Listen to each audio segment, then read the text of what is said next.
ازيكم؟ خلينا عاملين النهارده جايبه لكم حته فيلم ملوش حل. بس قبل ما نبدا الفيلم بتاعنا عندي ليكوا سؤال: تعمل ايه كل ما تفتح مشروع كل اللي حواليك يحرقهولك ويكونوا بينافسوه؟ هستنى كومنتاتكم في التعليقات تحت. هاتوا حاجه تشربوها عشان نبدا الفيلم بتاعنا سوا. فيلمنا بيبدا النهارده بعيله كدام اللي كانت بتدير مطعم خاص بيهم في مومباي في الهند، ومن بين الاخوات الخمسه بيتم تدريب حسن عشان يحل مكان والدته وبيكون الشيف الرئيسي. ولكن لسوء الحظ في يوم من الأيام بيهجم شوية بلطجية على المطعم وبيحرقوه، وهم في الحريقة دي بتموت الأم وبيقدر الأب ياخد ولاده ويهرب. وبسبب المأساة دي الأسرة دي بقى ليهم حق اللجوء السياسي في لندن، وهناك بيرجعوا يفتحوا مطعمهم من جديد. ولكن بيواجههم صعوبة بسبب درجات الجو المنخفضة في لندن، وده مش بيناسب الأكل الهندي الحراق والسخن. فبيقرر كدام ياخد ولاده ويسافر فرنسا، ورغم إن ولاده كانوا معترضين ومش شايفين إن أوروبا مكان مناسب إن هم يعيشوا فيه، لكن الأب بيقرر السفر وبياخدهم في عربية قديمة وبيتحركوا. ولكن في الطريق الفرامل بتبوظ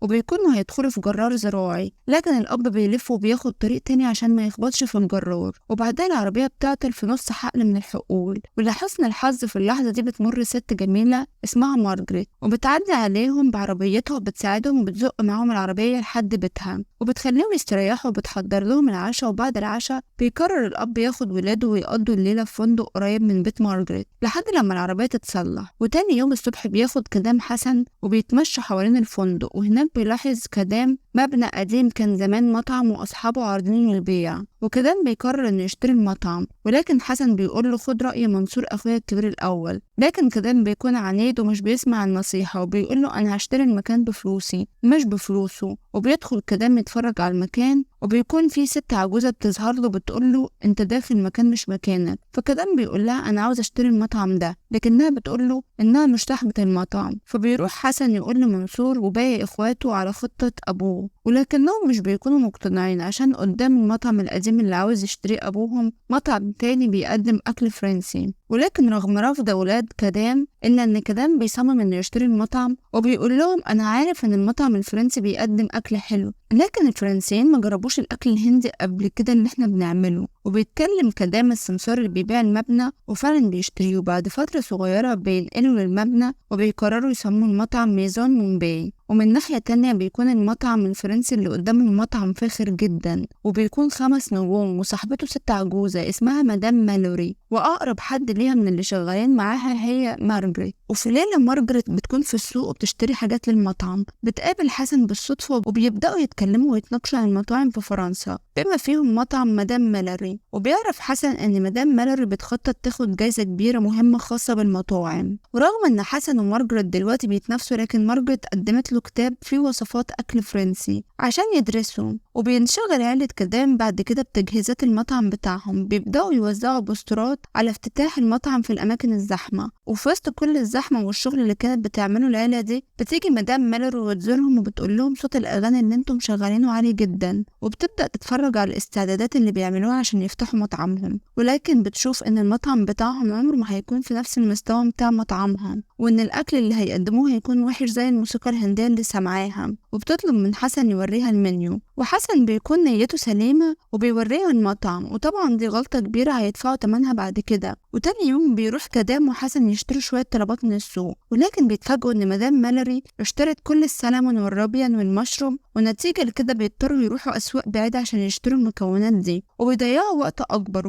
وبعد كده بتجهز كل عيلة وبيلبسوا أحلى حاجة عندهم عشان الافتتاح، ولكن ما بيجيلهمش ولا ضيف لحد بالليل. وفي الوقت ده كل الزبائن بيكونوا رايحين جايين على مطعم مدام مالوري. وبعد كام يوم بيبدأ كدام يلبس اللبس الهندي التقليدي، وأخيرا بيجيلهم زباين، ودي كانت البداية بس. ولكن بعد كده بدأ المطعم يتملي زباين اللي كانوا متحمسين جدا إنهم ياكلوا الأكل الهندي واللي بيكون مليان بالتوابل. وفي يوم حسن بيصطاد وبيشوف مارجريت صدفة وبيبدأ يسألها عن المطبخ الفرنسي. وقتها مارجريت بتقوله عشان تتعلم الطبخ الفرنسي لازم تتعلم 5 أنواع من الصلصة، وهم صلصة الطماطم والفلوتس والهولندس وأسبانيول. وفي نفس الليلة بيبدأ حسن إنه يتعلم من 5 أنواع صلصة من كتاب الطبخ اللي اديتهوله مارجريت. وتاني يوم بيعزم حسن مارجريت على رحلة في جنينة وبيقدم لها الصلصات اللي عملها واللحم المدخن، ومارجريت بيعجبها الأكل وبتقوله إنه هيبقى طباخ ممتاز. وبنعرف إن حسن عنده تذوق أقوى من إخواته وإنه بيحب تذوق الأطباق المختلفة. وفي يوم حسن بيصطاد سمكة كبيرة وبيطبخها وبيقدمها لرئيس البلدية اللي كان جاي يزور المطعم. ولكن زيارة رئيس البلدية ما كانتش من غير سبب، لكن كانت بسبب مدام مالوري اللي اشتكت ان صوت الموسيقى عالي في المطعم. وبيبدأ رئيس البلدية يزعق لهم وبيقول لهم ان لو استمر الموضوع ده على كده هيقفل المطعم خالص. وكده ما كانش قدامه غير انه يقول له انه هينفذ كل طلباته. وفي يوم مدام مالوري نازلة السوق عشان تشتري حمام لانها كانت متعودة تقدمه كطبق رئيسي في مطعمها،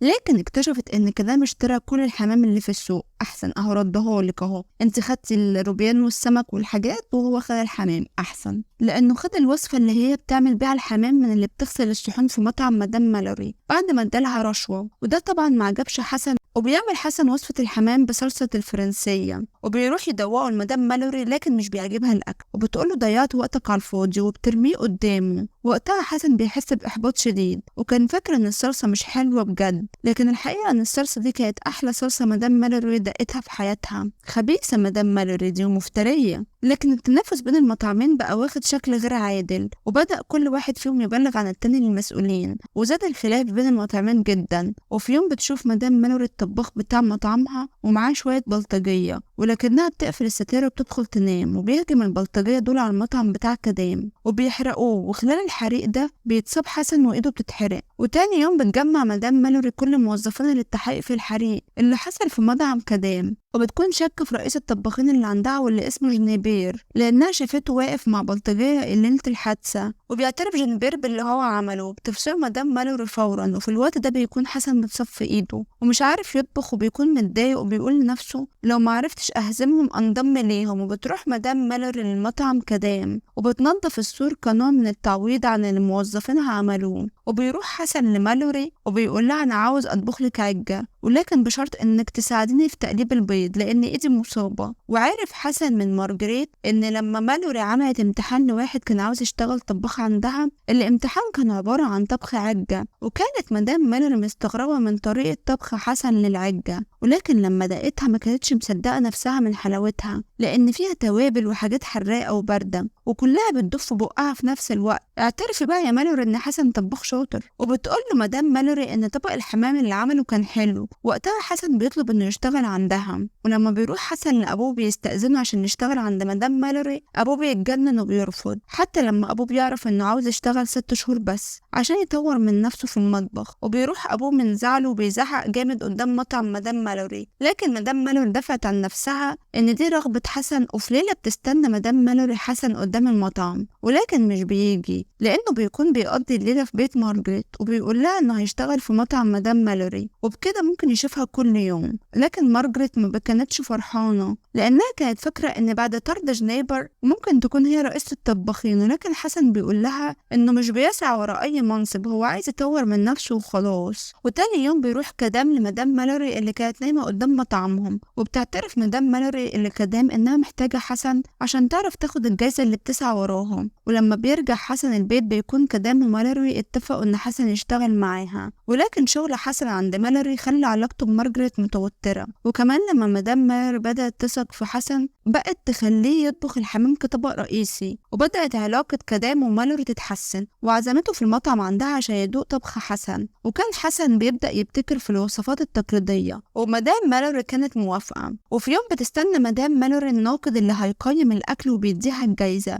وكانت منتظرة النتيجة مع كدام. وبتخرج مالوري شمبانيا بقالها 30 سنة من وقت أول جايزة خدها المطعم، وبتقول لكدام هتفتحها لو كسبوا الجايزة. وكانت متوترة جدا وهي مستنية التليفون يرن وتعرف النتيجة، ولكن كدام بيحاول يفتح الشمبانيا وبيقول لها انت أحلى من الجايزة. وفي الوقت ده التليفون بيرن وبتعرف مالوري انهم خدوا الجايزة وبتكون فرحانة جدا. تاني يوم مارجريت بتقول لحسن ان الجايزة اللي خدوها دي مش للمطعم بس ولكن ليه هو كمان، وانه يقدر يسافر حوالين العالم ويحقق الجوائز للمطاعم. واشتغل حسن بعد كده في مطعم كبير في نص باريس، وبقى معروف عنه إنه طباخ شاطر ومبتكر. وبتستمر عائلة كادام ومالوري ومارجريت في متابعة أخبار نجاح حسن من خلال المجلات والتلفزيون، لأن شهرته بقيت كتيرة جدا. ولكن رغم كده حسن ما كانش مبسوط، لأنه عيلته كانت وحشاه جدا ومارجريت كمان. وفي يوم بيدخل عليه موظف جايب له أكل بيتي وبياكله، وكان الأكل ده هندي. ولما داقه حسن فضل يعيط لأنه افتكر أهله وبيقرر يرجع لهم. وأول حد بيقابله كان مارجريت، وبيقول لها تقبلي تشاركيني حياتي ونجاحاتي؟ طبعا مارجريت بتوافق، وبيرجع حسن يشتغل عند مالوري، وبتسلم مالوري المطعم لحسن ومارجريت، وبتلم شمل العيلة من تاني. ايه رأيكم في الفيلم؟ لو الفيلم عجبكم ما تنسوش تعملوا لايك وسبسكرايب للقناة عشان اسمكم يظهر معانا الفيلم اللي جاي، وعشان تشوفوا كل الأفلام الجديدة. أشوفكم في فيلم جديد. باي باي.